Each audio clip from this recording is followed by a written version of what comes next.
زندگی خوبصورت بن جائے، بہترین بن جائے، گھر کا ماحول خوبصورت ہو، میاں بیوی، بہن بھائی، بیوی بچے، یہ زندگی آسان ہو جائے، اس کے لیے آدمی اتنی محنت کرتا ہے، اتنی کوشش، لیکن زندگی جو خوبصورت بنے گی میرے بھائیوں، وہ کس سے بنے گی؟ آپ صلی اللہ علیہ وسلم نے فرمایا سب سے زیادہ وزنی چیز قیامت کے دن ترازو میں، نیکیاں برائیاں تولی جائیں گی تو سب سے وزنی نیکی کیا ہوگی؟ سب سے وزنی نیکی تہجد بہت بڑا عمل ہے، صلاۃ التسبیح، قرآن کا ختم، حج، عمرے، اعتکاف، یہ بڑے بڑے اعمال ہیں، لیکن آپ نے فرمایا سب سے زیادہ وزنی چیز قیامت کے دن ترازو میں آدمی کے حسن اخلاق ہوں گے۔ حسن اخلاق، آپ کی زندگی خوبصورت بنے گی اخلاق سے، گھر کا ماحول خوبصورت بنے گا اخلاق سے۔ سب کے گھر ایک جیسے ہوں یہ نہیں ہو سکتا، سب دو کنال کے گھر میں کیسے رہ سکتے؟ یہ نہیں ہو سکتا۔ سب کے گھروں میں فرنیچر ایک جیسا ہو یہ نہیں ہو سکتا۔ سب کے گھر بڑے بڑے ہوں شاندار یہ نہیں ہو سکتا، لیکن سب کے گھر خوبصورت بن سکتے ہیں اگر اخلاق اچھے بنا لیں، اخلاق اچھے بنا لیں۔ آپ نے فرمایا قیامت کے جنت میں میرے قریب کون ہوگا؟ جنت میں میرے قریب کون ہوگا؟ فرمایا جس کے اخلاق اچھے ہوں گے، جس کے اخلاق اچھے ہوں گے۔ فرمایا کامل ایمان والا کون؟ کامل ایمان والا کون؟ فرمایا جس کے اخلاق اچھے ہوں گے، جس کے اخلاق اچھے ہوں گے۔ آپ نے فرمایا قیامت کے دن میری امت کا مفلس کون ہے؟ مفلس، ایک حدیث میں آپ نے فرمایا کہ میری امت کا مفلس کون ہے؟ تمہیں پتہ ہے؟ اللہ کے نبی نے فرمایا تمہیں پتہ ہے میری امت کا مفلس کون ہے؟ پھر خود ہی فرمایا کہ جو قیامت کے دن آئے گا بہت سی نیکیاں، بہت سے روزے، بہت سے حج، اعتکاف، صدقے، بہت سی نمازیں لے کر آئے گا، لیکن کسی کی غیبت کی، کسی کی چغلی کی، کسی کو گالی دی، کسی پر بہتان باندھا، کسی کو تھپڑ مارا، تو اللہ اس کی نیکیاں لوگوں میں تقسیم فرما دیں گے اور لوگوں کے گناہ اس کے سر پہ رکھے جائیں گے اور حکم ہوگا اس کو جہنم میں ڈال دو۔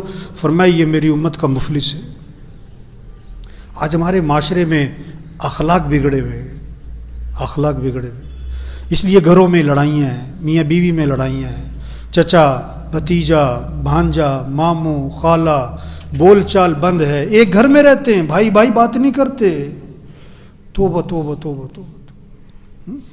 کپڑوں کو کتنا صاف کرتے ہیں، گھروں کو صاف کرتے ہیں، ٹائل صاف کرتے ہیں، شیشہ صاف کرتے ہیں، بھائی اپنے دلوں کو صاف کرو، دلوں کو صاف کرو۔ آپ صلی اللہ علیہ وسلم نے فرمایا ابھی جو شخص داخل ہونے والا ہے یہ جنتی ہے۔ صحابہ تشریف فرمائے اور اللہ کے نبی کیا فرما رہے ہیں؟ ابھی جو داخل ہوگا نا جنتی ہے۔ سب کی نظریں اٹھی کہ کون آتا ہے، ایک صحابی داخل ہوئے، دوسرے دن فرمایا ابھی جو شخص داخل ہونے والا ہے جنتی ہے، پھر نظریں اٹھی کہ آج کون آتا ہے، وہی صحابی داخل ہوئے، تیسرے دن فرمایا ابھی جو شخص داخل ہونے والا ہے جنتی ہے، پھر نظریں اٹھی کہ آج کون داخل ہوتا ہے، تو تینوں دن وہ ایک ہی صحابی داخل ہوئے۔ 3 دن جنتی ہونے کی بشارت دی اللہ کے نبی نے۔ ایک صحابی ان کے گھر گئے کہ رات کو میں آپ کے ہاں رہنا چاہتا ہوں، مقصد کیا تھا کہ میں دیکھوں کون سا عمل کرتے ہیں کہ جنتی ہونے کی بشارت ملی۔ ساری رات کیا دیکھا؟ سو رہے ہیں، فجر میں اٹھ گئے، سو رہے ہیں، فجر میں اٹھ گئے۔ 3 راتیں دیکھا کون سا عمل کرتے ہیں، سو رہے ہیں، فجر میں اٹھ گئے۔ 3 دن بعد ان سے بات کی کہ بھائی میں تو آپ کا عمل دیکھنا چاہتا تھا، 3 دن آپ کو جنتی ہونے کی بشارت ملی، مجھے کوئی خاص عمل نظر نہیں آیا، کس وجہ سے جنتی ہونے کی بشارت ملی؟ انہوں نے کہا جو تم نے دیکھا بھائی یہی ہے بھائی۔ ہاں ایک بات ہے میری زندگی میں، ایک بات ہے، کیا؟ کہ میں اپنا دل ہر مسلمان سے صاف رکھتا ہوں، میں اپنے دل میں کھوٹ نہیں رکھتا، بغض کینہ نہیں رکھتا، حسد نہیں کرتا کسی پر۔ فرمایا ہاں یہی وہ عمل ہے جس کی وجہ سے جنتی ہونے کی بشارت ملی۔ اور اگلی بات فرمائی کہ ہے بڑا مشکل کام، دل صاف رکھو، دل صاف رکھو، ہاں اخلاق اچھے بنائیں، گھروں کا ماحول خوبصورت بنے گا، آپ کے دفتروں کا ماحول، مارکیٹوں کا ماحول، خاندانوں میں، میاں بیوی میں، بہن بھائیوں میں، بیوی بچوں میں، ہاں چھوٹے بڑوں میں ایک خوبصورت ماحول بنے گا. اخلاق اچھے نرمی پیدا کرے، اپنے اندر نرمی پیدا کرے. آج غصہ بہت چڑھا ہوا ہے لوگوں پہ. ایک صحابی نے عرض کیا حضور مجھے نصیحت فرمائیں، تو آپ نے کوئی لمبا چوڑا بیان نہیں فرمایا، آپ نے ایک چھوٹا سا جملہ ارشاد فرمایا اپنے غصے پہ قابو پاؤ، نصیحت ختم. عرض کیا حضور کچھ اور نصیحت فرمائیں، فرمایا غصے پہ قابو پاؤ. عرض کیا حضور کچھ اور نصیحت فرمائیں، فرمایا غصے پہ قابو پاؤ. عرض کیا حضور کچھ اور نصیحت فرمائیں، فرمایا غصے پہ قابو پاؤ. ایک ہی جواب. آپ نے فرمایا پہلوان وہ نہیں ہے جو کسی کو اٹھا کے پھینک دے، فرمایا پہلوان وہ ہے جو غصے کے وقت میں اپنے نفس پہ قابو پا لے.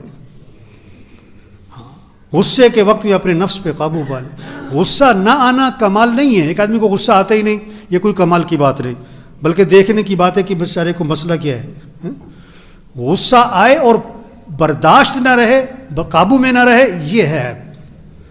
غصہ آئے گا قابو کرو، غصہ آئے گا قابو کرو. روزانہ بہت سی باتیں آپ کے گھر میں، آپ کے دفتر میں، بازار میں بہت سی باتیں طبیعت کے خلاف آئیں گی.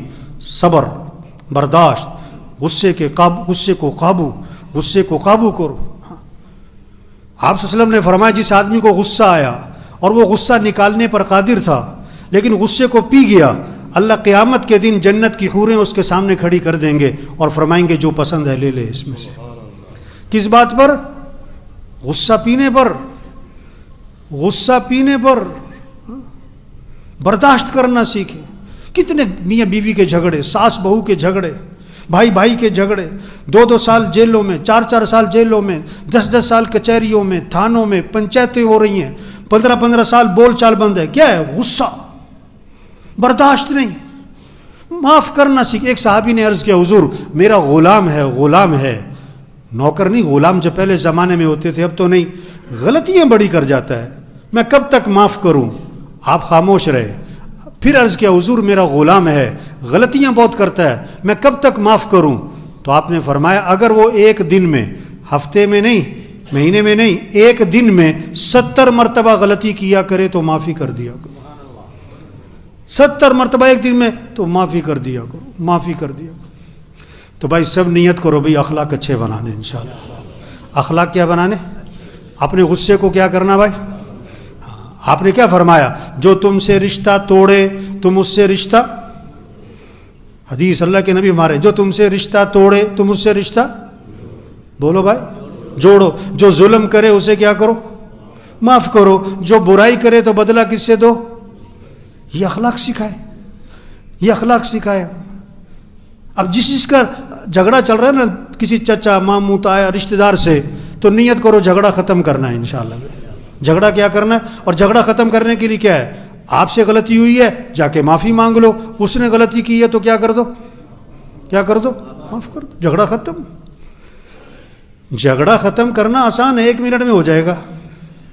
کہ آپ سے غلطی ہوئی معافی مانگ لو، اس نے غلطی کی معاف کر دو، جھگڑا ختم. آپ صلی اللہ علیہ وسلم نے فرمایا تم لوگوں کو معاف کرو اللہ تمہیں معاف کر دے. تم لوگوں کے ساتھ نرمی کرو اللہ تمہارے ساتھ نرمی کرے. بنی اسرائیل کا ایک آدمی اللہ کے دربار میں پیش ہوا. حدیث میں آتا ہے گناہوں کا رجسٹر فل، گناہ اور نیکیوں کا رجسٹر خالی. صرف ایک نیکی لکھی ہوئی ہے، باقی گناہ ہی گناہ ہے. نیکی کیا ہے؟ کہ لوگوں سے درگزر بہت کرتا تھا. اللہ نے فرمایا یہ ہمارے بندوں سے درگزر کرتا تھا، ہم اس سے درگزر کرتے جاؤ. اخلاق اچھے بنائیں، دلوں کو صاف کرے، بغض نہ رکھے، غصے پہ قابو کرے، کسی کو حقیر نہ سمجھے. 4 پیسے آتے ہیں دوسروں کو، غریبوں کو حقیر سمجھتے ہیں. تھوڑا سا عہدہ ملتا ہے، اختیارات ملتے ہیں، میں بھائی تیرے جیسے کئی آئے کئی گئے. جو جس سیٹ پر بیٹھا ہوا ہے اس سیٹ پر کئی آئے کئی گئے، رہنا تو نے بھی کوئی نہیں. اکڑ کس بات کی؟ حدیث میں آتا ہے جس کے دل میں رائی کے دانے کے برابر بھی تکبر ہوگا، رائی کے دانے کے برابر بھی تکبر ہوگا، اللہ کے نبی نے فرمایا وہ جنت کی خوشبو بھی نہیں سونگھ سکے گا. آج ہمارے افسروں میں تکبر ہے، الا ماشاء اللہ، سب کی بات نہیں کر رہا ہوں، اکثر افسروں میں تکبر ہے، اکثر مالداروں میں تکبر ہے. تو مینوں جانتا نہیں ہے، جاہل کہیں کے، احمق کہیں کے لوگ ہیں جو یہ کہتے ہیں تو مینوں جانتا نہیں ہے. یہ اللہ پیٹ میں درد کیوں کرتا ہے؟ تاکہ تیری میں نکل جائے. سر میں درد کیوں کرتا ہے؟ کان میں درد کیوں کرتا ہے؟ بخار کیوں چڑھاتا ہے؟ پھنسی پھوڑا کیوں نکلتا ہے؟ بیوی کیوں بیمار ہوتی؟ بچے کیوں بیمار ہوتے؟ تاکہ تیری میں نکل جائے. ہاں، انسان کچھ بھی نہیں ہے. اللہ کو بندے کی تواضع پسند ہے، عاجزی پسند ہے. کچھ نہ ہونا، ہم کچھ نہیں ہیں. حدیث میں آتا ہے جو تواضع اختیار کرتا ہے، چھوٹا بنتا ہے، اللہ خود اسے بلندی عطا فرماتے ہیں، اور جو خود بڑا بننا چاہتا ہے اللہ اٹھا کے نیچے پھینکتا ہے. ہاں، اللہ کو تواضع پسند ہے، عاجزی پسند ہے. ہاں، دلوں کو صاف رکھنا پسند ہے. شریعت کا مزاج کیا ہے؟ دوسروں کی خوبیاں دیکھو، اپنی خامیاں دیکھو. سب میں خوبیاں بھی ہیں، خامیاں بھی ہیں، خوبیاں بھی ہیں، خامیاں بھی ہیں. شریعت کا مزاج دوسروں کی خوبیوں پہ نظر لے جاؤ، اپنی خامیوں پہ نظر لے جاؤ. گھروں کا ماحول خوبصورت بن جائے گا، لوگوں کے دلوں میں اللہ آپ کی محبتیں ڈال دے گا. عزت اسے نہیں کہتے جی سر، جی سر، سر سر سر سر، یہ کوئی عزت نہیں ہوتی. میں نے ایک کو فون کیا تو اس نے اپنے افسر کو نا اتنی بڑی گالی دی، اور کہتا میں ادھر جا رہا ہوں اس لیے میں آ نہیں سکتا ہوں. اس نے مجھے بلایا. میں نے کہا وہاں جا کے تو سلوٹ مارے گا، ابھی گالی دے رہا ہے. کہتا وہ تو مجبوری ہے. اسے عزت نہیں کہتے جی سر. ہاں، دلوں میں عزت دلوں میں ہوتی ہے. پس پشت، پس پشت کیا کہا جاتا ہے؟ کسی کے پس پشت کیا کہا جاتا ہے؟ ہر افسر کے بارے میں اس کے پس پشت کیا کہا جاتا ہے؟ یار بہت اچھا آدمی. یا کیا کہا جاتا ہے؟ یار بہت سخت، بہت غلط آدمی. یار بہت رحم دل ہے، بہت، یار بہت اکڑ ہے، بہت اکڑ ہے، بڑا تکبر ہے، یار بڑی عاجزی ہے، یار بڑا سریا ہے اس کی گردن میں. ہاں، اخلاق اچھے بنائیں، تواضع پیدا کریں، دوسروں کی اچھائیاں دیکھیں، خامیاں نہ دیکھیں. خامی نظر آئے پردہ ڈالو. حضور اکرم صلی اللہ علیہ وسلم کے پاس جنازہ لایا گیا. آپ جنازہ پڑھانے کے لیے آگے ہوئے. ایک حضرت عمر رضی اللہ عنہ سامنے آ گئے. حضور اس کا جنازہ مت پڑھائیں. کیوں؟ انہ رجل فاسق، یہ بڑا فاسق فاجر آدمی ہے، اس نے یوں کیا وہ کیا، آپ جنازہ مت پڑھائیں. آپ نے صحابہ سے فرمایا تم میں سے کسی نے اس مرنے والے کو کبھی کوئی نیکی کا کام کرتے دیکھا ہے؟ ایک صحابی کھڑے ہو گئے، حضور میں نے دیکھا، حارسا لیلتن فی سبیل اللہ، ایک رات یہ اللہ کے راستے میں پہرا دے رہے تھے. نیکی کا کام کرتے میں نے دیکھا ہے. آپ صلی اللہ علیہ وسلم آگے بڑھے، آپ نے جنازہ پڑھایا اور ان کو دفن کیا، اور قبر پہ کھڑے ہو کے فرمایا لوگ تیرے بارے میں کہتے ہیں کہ تو جہنمی ہے، اور میں اللہ کا رسول گواہی دیتا ہوں کہ تو جنتی ہے. یہ اخلاق ہے. ہاں، اچھائیاں دیکھو، کمیاں نہ دیکھو. لوگوں کے کام آؤ، لوگوں کو نفع پہنچاؤ. کوئی مصیبت زدہ آپ کے پاس آیا ہے، اپنی سعادت سمجھو، اس کے کام آؤ، اس کو نفع پہنچاؤ، اس کی مدد کرو. وہ آپ کے پیچھے نہ پھرے، آپ اس کے پیچھے پھرو. بھائی میں تمہاری کیا مدد کر سکتا ہوں؟ عبداللہ بن عباس رضی اللہ عنہ مسجد نبوی میں ہیں، اعتکاف میں. اعتکاف اور مسجد نبوی کا کتنی بڑی بات. ایک شخص کو دیکھا، اس کے پاس گئے، شریعت کا مزاج دیکھیں، اس کے پاس گئے اور جا کر کہا کہ تم مجھے بڑے پریشان لگ رہے ہو. ہاں، لوگوں کے چہرے پڑھو، لوگوں کی زندگی سے اندازہ لگاؤ کون پریشان ہے. آپ کو فکر ہو کہ میں کسی کی مدد کروں، میں کسی کے کام آؤں، کہ تم مجھے پریشان لگ رہے ہو. انہوں نے کہا آپ نے صحیح پہچانا ہے، میں بہت پریشان ہوں. اچھا، آپ پریشانی سمجھو. ان کی پریشانی کیا ہے کہ میں نے لوگوں سے پیسے لینے، میں نے لوگوں سے مال لینا ہے، وہ دیتے نہیں ہیں. نہیں، یہ پریشانی نہیں ہے. پریشانی کیا ہے کہ فلاں آدمی کا میرے پر حق ہے، میں نے دینا ہے. اور حضور صلی اللہ علیہ وسلم کی قبر کی طرف اشارہ کیا، اس قبر والے کی عزت کی قسم، میں اس حق کے ادا کرنے پر قادر نہیں، میرے پاس ہے کچھ نہیں دینے کو، پریشانی بہت ہے، کہاں سے دوں.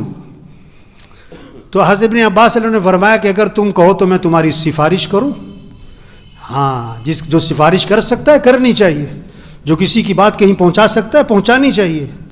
ہاں، تو میں تمہاری سفارش کر دوں. انہوں نے کہا جی بڑی مہربانی ہوگی. جوتا لیا، مسجد سے باہر نکلے، چل پڑے اس کی سفارش کرنے. اس نے کہا حضرت آپ تو اعتکاف میں تھے، آپ بھول گئے اپنا اعتکاف؟ انہوں نے کہا نہیں میں بھولا نہیں ہوں، مجھے یاد ہے میں اعتکاف میں تھا اور میں اعتکاف چھوڑ کے بھی نکل آیا ہوں. پتہ کیوں نکلا ہوں؟ اور حضور صلی اللہ علیہ وسلم کی قبر کی طرف اشارہ کیا، میں نے اس قبر والے سے سنا ہے اور ابھی زمانہ زیادہ نہیں گزرا ہے. یہ کہہ کر آنکھوں میں آنسو آ گئے. آپ نے فرمایا جو اپنے مسلمان بھائی کی حاجت کو پورا کرنے کے لیے چلے پھرے، کوشش کرے، یہ اس کے لیے 10 سال کے اعتکاف سے افضل ہے. 10 سال کے اعتکاف سے افضل ہے. کسی کی مدد کرو، کسی کے کام آؤ، مسئلہ حل ہو یا نہ ہو، آپ کوشش کرو اس کا مسئلہ حل کرنے کی. آپ نے فرمایا واللہ فی عون العبد ما کان العبد فی عون اخیہ. اللہ پاک اس وقت تک اپنے بندے کی مدد میں خود لگے رہتے ہیں جب تک وہ اپنے کسی بھائی کی مدد میں لگا رہتا ہے. آپ کسی کی مدد کرو، اللہ آپ کی مدد فرمائیں گے. تو میرے بھائیو، ہمارا معاشرہ خوبصورت بنے گا، اخلاق اچھے بنائیں، غصے پہ قابو کریں، کسی کو حقیر نہ سمجھیں، دلوں میں بغض نہ رکھیں، کینہ نہ رکھیں، کسی کی غیبت نہ کریں، چغلی نہ کریں، اپنے اندر تکبر نہ لائیں، اپنے آپ کو بڑا نہ سمجھیں. اب بڑے سے بڑے افسر بن جاؤ، اپنے آپ کو کچھ نہ سمجھنا. اب سب سے بڑے مالدار بن جاؤ، اپنے آپ کو کچھ نہ سمجھنا. بڑائی اللہ کی ہے. جو کچھ آپ کے پاس ہے آپ کو کس نے دیا ہوا ہے؟ اللہ نے دیا ہے. آپ کا کیا ہے؟ اللہ جب چاہے چھین لے، اللہ جب چاہے چھین لے. اب کیا کر لو گے؟ تواضع پیدا کریں، عاجزی پیدا کریں، کسی کو حقیر نہ سمجھیں، رشتہ داروں کے ساتھ اچھا سلوک، ماتحتوں کے ساتھ، اپنے ملازموں کے ساتھ اچھا سلوک کریں، اپنے ملازموں کے ساتھ اچھا سلوک کریں، گھر والوں کے ساتھ، رشتہ داروں کے ساتھ، بہن بھائیوں کے ساتھ، ماں باپ کے ساتھ ادب، ماں باپ کا ادب، خدمت، احترام، عزت، اچھا سلوک کریں. حضرت انس رضی اللہ عنہ فرماتے ہیں میں نے 10 سال خدمت کی حضرت محمد صلی اللہ علیہ وسلم کی. 10 سال سید الکونین حضرت محمد صلی اللہ علیہ وسلم کی خدمت 10 سال کی، اور 10 سال کے عرصے میں اللہ کے رسول نے مجھے کبھی بھی کیوں کا لفظ نہیں فرمایا. اپنی زندگی سے کیوں کا لفظ نکال دو بھائی. یہ کیوں کیا تم نے؟ یہ کیوں نہیں کیا؟ تم کیوں دیر سے آئے؟ تم نے یہ کیوں کیا؟ تم ادھر کیا کر رہے تھے؟ تم کیوں؟ یہ کیوں کا لفظ نکالو اپنی زندگی سے. کیوں کا لفظ کیا کرو. 10 سال حضرت انس فرماتے میں نے نبی کی خدمت کی ہے. اگر میں نے کوئی کام کیا، اللہ کے نبی نے یہ نہیں فرمایا کیوں کیا. اگر میں نے کوئی کام نہیں کیا تو 10 سال میں یہ نہیں فرمایا کہ کیوں نہیں کیا. یہ کیوں کا لفظ زندگی سے نکال دیں اور ایک جملہ زبان پر زیادہ لائیں، گھروں کا ماحول خوبصورت بنے گا. کیا؟ کوئی بات نہیں. کیا کہو؟ ابھی آپ بھوک لگی ہوئی ہے اور جناب گھر گئے کھانا کھانے کے لیے، اب کھانا لگایا نا تو نمک تیز، تو کیا کہو؟ کیا کہو؟ ہاں آسان نہیں ہے، بڑا غصہ آتا ہے اس وقت. کیا کہو؟ ابھی آپ بڑی تیزی میں باہر نکلے تو آپ کی گاڑی کے سامنے کسی نے گاڑی لگائی ہوئی ہے، اب 10 منٹ آپ کو انتظار کرنا پڑا. جب وہ آئے تو کیا کہو؟ وہ کہو تو صحیح بھائی. کیا کہو؟ ہاں بڑا مشکل ہے کہنا اس وقت. جو خدا نہ خواستہ اللہ سب کی حفاظت فرمائے، گاڑی لگ جاتی ہے سڑکوں پہ. اب گاڑی لگ گئی تو کیا کہو؟ کیا کہو؟ کہتا کوئی نہیں ہے. بہت سی باتیں طبیعت کے خلاف آئیں گی، یار کوئی بات نہیں، ہو گئی اب کیا کرے. جان کے تو کوئی بھی نہیں مارتا ہے، جان کے کوئی نہیں مارتا ہے. کتنی لڑائی، ابھی بھی میں آ رہا تھا رستے میں لڑائی ہو رہی تھی. زندگی اپنی خود آسان بنائیں میرے بھائی، اخلاق سیکھیں. سب سے پہلی بات نیت کرو کہ اخلاق اچھے بنانے ہیں انشاءاللہ، نیت ہو. دوسری بات اللہ سے دعا مانگے، اللہ مجھے اچھے اخلاق عطا فرما، اللہ مجھے بد اخلاقی سے بچا لے. تیسری بات کوشش کریں اخلاق اچھے بنانے کی. کیا کریں؟ جس کا جھگڑا چل رہا ہے نیت کرو جھگڑا ختم کرنا ہے انشاءاللہ. جھگڑا کیا کرنا ہے؟ ختم کرنا. ماں باپ موجود ہیں، ادب، خدمت، احترام، عزت. ماتحتوں کے ساتھ نرمی، ماتحتوں کے ساتھ، بہن بھائیوں کے ساتھ، بیوی بچوں کے ساتھ. بہت ساروں کی بیوی سے بول چال بند ہے. توبہ توبہ توبہ توبہ، بیوی سے بول چال بند. وہ لڑائی کسی دشمن سے ہو تو بات سمجھ میں آتی ہے، بیوی سے لڑائی. صبح کا وقت تھا، مجھے ایک آدمی ملا تو بڑا منہ سا بنا کے بیٹھا ہوا تھا نا، ایسے منہ وٹ کے. تو میں نے اس سے پوچھا کیا بات ہے بھائی, تم بیوی سے لڑ کے آئے ہو؟ مجھے نہیں پتا تھا, میں نے تو ویسے ہی تکا مارا تھا. میں نے کہا کیا بات ہے, تم بیوی سے لڑ کے آئے ہو؟ ایک دم حیران پریشان ہکا بکا ہو گیا. کہتا ہے انہیں تو فون تو نہیں کیتا, وہ واقعی لڑ کے آیا تھا. تو جس کا بیوی سے جھگڑا چل رہا ہے نیت کرو جھگڑا ختم کرنا ہے انشاءاللہ. طارق جمیل صاحب کے پاس ایک آدمی آیا, کہنے لگا مولوی صاحب کوئی ایسا تعویذ دو کہ بیوی سے جھگڑا ختم ہو جائے, میری بیوی سے لڑائی بڑی ہوتی ہے, کوئی ایسا تعویذ دو کہ میرا بیوی سے جھگڑا. مولوی صاحب کہنے لگے یہ تعویذ کا کام نہیں ہے, اپنے اخلاق اچھے بناؤ جھگڑا ختم ہو جائے گا. اور اخلاق پہ ایک بات بتائی, حدیث میں آتا ہے بیوی کے منہ میں لقمہ ڈالنا صدقے کے برابر ثواب ہے. آج تم گھر جانا, کھانا بیوی کے ساتھ کھانا اور لقمے توڑ توڑ بیوی کے منہ میں ڈالنا. کچھ عرصے بعد اس سے ملاقات ہوئی تو پوچھا بھائی میں نے تمہیں ایک کام کہا تھا بیوی کے منہ میں لقمے ڈالنا, وہ کام کیا تم نے؟ کہتا نہیں کیا. کیوں نہیں کیا؟ کہتا مولوی صاحب شرم بڑی آتی ہے مجھے. مولوی صاحب کہنے لگے لڑتے ہوئے نہیں شرم آتی, حدیث پر عمل کرتے ہوئے شرم آتی. یہ تو حدیث میں آتا ہے.